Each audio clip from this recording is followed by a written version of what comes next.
Petite fleur de printemps, où es-tu? Je suis là, Loufada. Tu vois, je ne suis pas comme ta conscience. Je reviens tout le temps. Ces trois-là devinrent vite inséparables. De farce en sottise, ils se distinguaient par leur espièglerie perpétuelle. Une fois, ils décidèrent de faire boire à tous les animaux du village la poudre des peintures sacrées dérobées aux sorciers et diluée dans de l'eau. Ce qui eut pour effet de leur faire pipi tout bleu. L'émoi fut à son comble et le conseil des sages se réunissait tout le temps pour analyser le signe que leur envoyaient les dieux.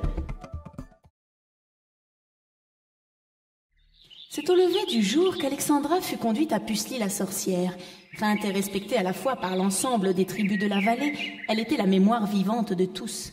Elle détenait des pouvoirs magiques extraordinaires, comme celui de lire dans le passé et l'avenir, ou celui de guérir l'esprit de tous ceux qu'elle approchait. Voyons, voilà, c'est prêt. Oh! Que voyez-vous? Tais-toi.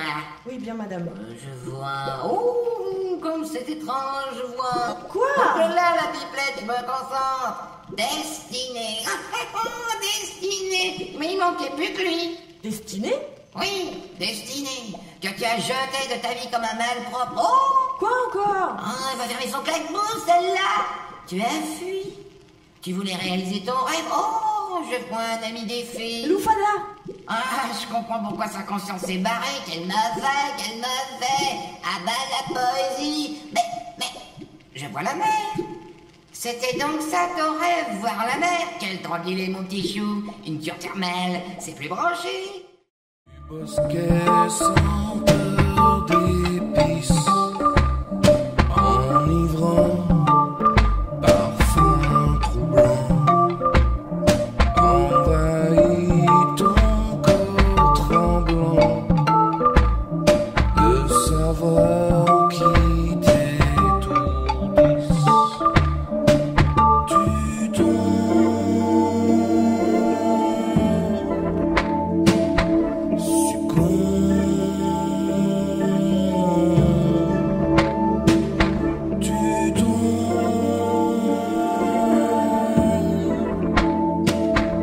succombe au plaisir de la nuit.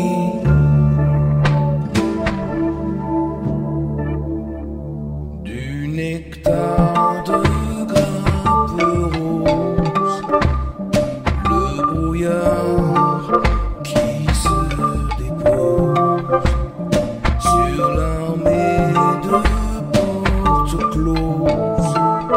Des questions que tu te poses. Tu tombes, succombes. Tu tombes, succombes à l'ivresse et tu t'enfuis. La fumée de feux d'hélice donne au diable une âme d'enfant. Ta réalité se fond dans le néant où tu glisses. Tu tombes.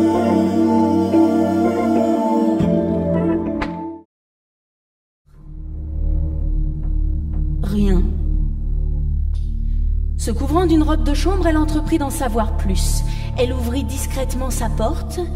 Elle se glissa dans les couloirs sombres, se dirigeant à tâtons dans la direction des champs. La froideur des dalles du sol brûlait ses pieds nus.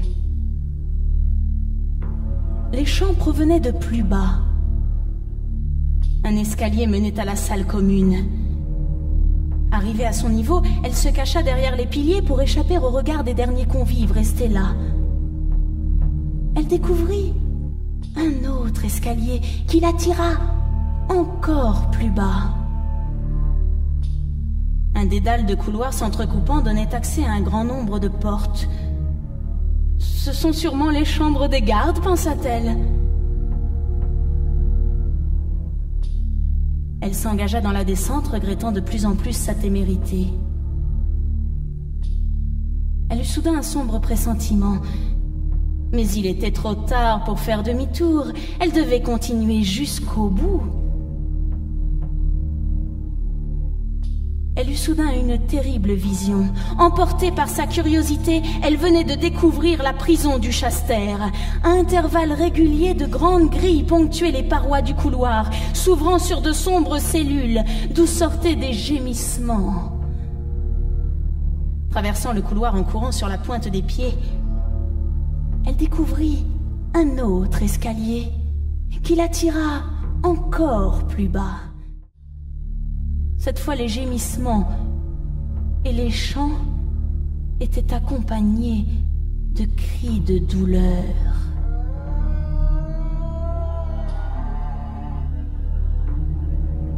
Soudain, tout s'accéléra. Une main vigoureuse lui saisit le bras et la projeta sans ménagement dans la salle.